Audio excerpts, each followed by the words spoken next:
അധ്യക്ഷതയിലുള്ള bench പുറപ്പെടുവിച്ചിരിക്കുന്ന വിധിയെ അതിശക്തമായിട്ടാണ് ഈ Tushar Mehta supreme കോടതിയിൽ ഇപ്പോൾ ചോദ്യം ചെയ്യുന്നത്. അതിൽ വളരെ പ്രധാനപ്പെട്ട ഒരു കാര്യം, വിദേശ രാജ്യങ്ങളിലെ കോടതികൾ പുറപ്പെടുവിക്കുന്ന വിധികൾ അതുപോലെ ഇന്ത്യയിൽ പകർത്തി എഴുതുക എന്നത് അത് അംഗീകരിക്കാൻ വേണ്ടി കഴിയില്ല എന്നാണ് പറഞ്ഞിരിക്കുന്നത്. കാരണം ശബരിമല യുവതീ പ്രവേശനവുമായി ബന്ധപ്പെട്ട വിഷയത്തിൽ ഈ മറ്റ് രാജ്യങ്ങളിലേക്കുള്ള ആരാധനയുമായി ബന്ധപ്പെട്ട കാര്യങ്ങൾ, അവിടെ വനിതകളുടെ ഫണ്ടമെന്റൽ റൈറ്റ്സ് അഥവാ അവരുടെ മൗലിക അവകാശവുമായി ബന്ധപ്പെട്ട കാര്യങ്ങളൊക്കെ അതിൽ വിശദമായി തന്നെ പ്രതിപാദിച്ചിരുന്നു.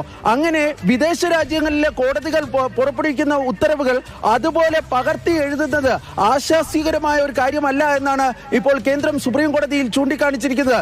ശബരിമലയെ സംബന്ധിച്ചിടത്തോളം ഈ പഞ്ചാബിൽ രജിസ്റ്റർ ചെയ്തിരിക്കുന്ന ഒരു സംഘടനയാണ് ഈ ശബരിമലയിലെ യുവതീ പ്രവേശനം ആവശ്യപ്പെട്ടുകൊണ്ട് കോടതിയെ സമീപിച്ചതെന്നും അവർക്ക് ശബരിമല എന്താണ് എന്ന് അറിയില്ല എന്നുമാണ് തുഷാർ മേത്ത സുപ്രീം കോടതിയിൽ വ്യക്തമാക്കി.